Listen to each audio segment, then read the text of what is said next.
नमस्कार, मैं हूं मोबिना महक और आप देख रहे हैं बुलंद आज तक न्यूज पर इस वक्त की खबर। ई पंजीकरण व्यवस्था वापस लेने पर अधिवक्ताओं का विजय जुलूस, सीएम योगी का जताया आभार। मुरादाबाद के उत्तर प्रदेश शासन द्वारा ई पंजीकरण व्यवस्था वापस लिए जाने के बाद मंगलवार को the bar association and library Moradabad के बैनर तले अधिवक्ताओं, दस्तावेज लेखकों और स्टाम्प वेंडरों ने विजय जुलूस निकालकर मुख्यमंत्री योगी आदित्यनाथ के प्रति आभार व्यक्त किया। जुलूस बार एसोसिएशन के अध्यक्ष आनंद मोहन गुप्ता और महासचिव कपिल गुप्ता के नेतृत्व में रजिस्ट्री कार्यालय से कलेक्ट्रेट तक निकाला गया। अध्यक्ष आनंद मोहन गुप्ता ने कहा कि मुख्यमंत्री से मुलाकात कराने के लिए जिला प्रशासन का धन्यवाद। उन्होंने बताया कि मुख्यमंत्री के समक्ष मुरादाबाद में मंडल स्तरीय न्यायालय, डीआरटी कोर्ट, आर्थिक अपराध न्यायालय, special CJM, income tax court की स्थापना तथा अधिवक्ताओं के लिए बहुमंजिला चैम्बर निर्माण की मांग भी रखी गई। साथ ही 4 जून 2026 के शासन आदेश से अधिवक्ताओं, दस्तावेज लेखकों और स्टाम्प वेंडरों की आजीविका पर पड़ने वाले प्रभाव से मुख्यमंत्री को अवगत कराया गया, जिस पर उन्होंने आदेश वापस लेने का आश्वासन दिया था। महासचिव कपिल गुप्ता ने कहा कि शासन द्वारा ई पंजीकरण संबंधी आदेश वापस लेने से अधिवक्ताओं, कातिबों और स्टाम्प वेंडरों को बड़ी राहत मिली है।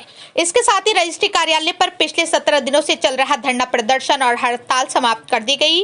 कलेक्ट्रेट पहुंचकर मिठाई बांटकर आंदोलन के समापन की घोषणा की गई। विजय जुलूस में बड़ी संख्या में अधिवक्ता, दस्तावेज लेखक, स्टाम्प वेंडर और कातिब एसोसिएशन के पदाधिकारी एवं सदस्य मौजूद रहे।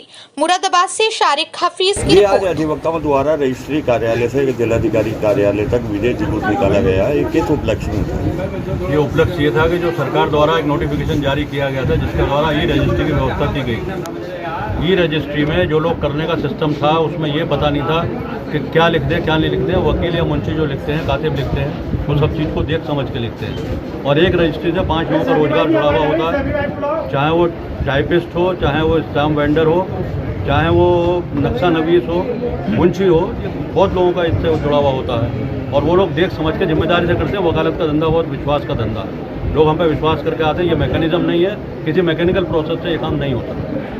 कितने दिनों बाद आपको सफलता मिली है? लगभग 17-18 दिन बाद है। हम धन्यवाद करते हैं, सरकार ने हमारी बात को सुनी और उसे अपने अध्यादेश को वापस किया। हम इस बात के लिए धन्यवाद करते हैं। आज सवेरे मुख्यमंत्री जी से भी बातचीत हुई थी, उन्होंने भी यही बात कही है कि जब मेरी जानकारी में आया तो मैंने उनसे कहा कि इसको वापस कीजिए। ये आज मुख्यमंत्री जी ने हमसे मुलाकात के दौरान कहा और उनसे हमने ये भी मांग करी है कि हमारे जो ज़िले के 3 ज़िले हो गए हैं, काम कम हो गया है, तो हमें कुछ कोर्ट जो मंडल स्तर की कोर्ट हैं वो हमें दी जाए। उसमें हमारी डीआरटी कोर्ट है और इकोनॉमिक ऑफेंसेस की कोर्ट है, इनकम टैक्स की कोर्ट है। ये कोर्ट की हमने डिमांड करी है और ये कहा है कि जो चैम्बर है वो मल्टी स्टोरेज चैम्बर बनाया जाए, ताकि हमारे अधिवक्ताओं को जो चैम्बर की परेशानी है वो भी दूर हो सके। ये भी आज हमारी मुख्यमंत्री से बातचीत हुई है और उन्होंने ये कहा है कि आप अपना विस्तृत बना करके भेजिए, तो हम इस पर करते हैं। जी सर, आज विजय जुलूस निकाला गया है, किस उपलक्ष्य में है और क्या संदेश है? सबसे पहले तो आप सबको शुभकामनाएं, क्योंकि हमारी जो हड़ताल पिछले 17 दिनों से चल रही है, उसमें आप सब लोग हमारे साथ रहे, हमारी खबरें मीडिया में छापी, आप सबकी उसके लिए बधाई के पात्र हैं। धन्यवाद। और ये आंदोलन आप लोगों के बिना सफल नहीं हो सकता था। किस मुद्दे को लेकर के आंदोलन था और आज क्या सफलता मिली? सरकार द्वारा एक अध्यादेश जारी किया गया था जिसमें रजिस्ट्री का निजीकरण किया जा रहा था जी। वो पहले भी कई प्रदेशों में किया गया, उत्तराखंड में भी ये लागू किया जा रहा था, लेकिन उत्तराखंड में 70 दिन तक लगातार हड़ताल के बाद वहाँ वापस लिया गया। यूपी के अंदर पिछले 17 दिनों से हड़ताल चल रही थी, तो हम लोग अधिवक्ताओं की एकता का सबका मैं धन्यवाद देना चाहूँगा आप सबका कि हमारा ये अध्यादेश जो है उन्होंने 17 दिन में ही वापस ले लिया। तो आज किस तरीके जा रहा है कि जो अध्यादेश था सरकार ने आधी अधूरी तैयारियों के बीच लागू किया था, उसको पुनः भी लागू किया जाएगा? अब ये देखिए, ये उनका सब्जेक्ट है, वो जानेंगे उसको क्या आगे क्या लेंगे, क्या रणनीति है उनकी, क्या सोच के उन्होंने अध्यादेश जारी करा, क्या सोच के वापस लिया, ये तो इसके बारे में जवाब वही लोग देंगे। किस तरीके से जश्न मनाया जा रहा है आज हर अधिवक्ता, हर कातिब, इस प्रोफेशन से जुड़ा हुआ हर एक व्यक्ति खुश है। यहाँ तक कि जो कचहरी में कैंटीन चलाते हैं, जो पानी पूरी की दुकान करते हैं, वो तक खुश है। और आप मीडिया कर्मी भी खुश हैं, क्योंकि इस अध्यादेश से कहीं ना कहीं सभी को नुकसान था और इसका वापस होने से आज सभी में जश्न का माहौल है।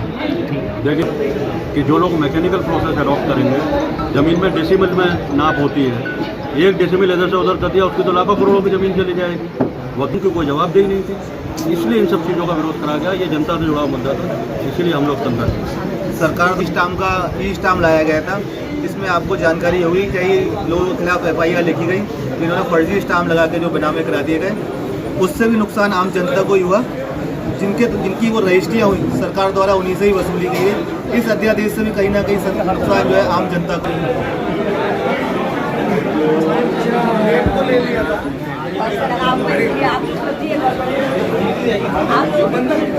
और बढ़ाइए।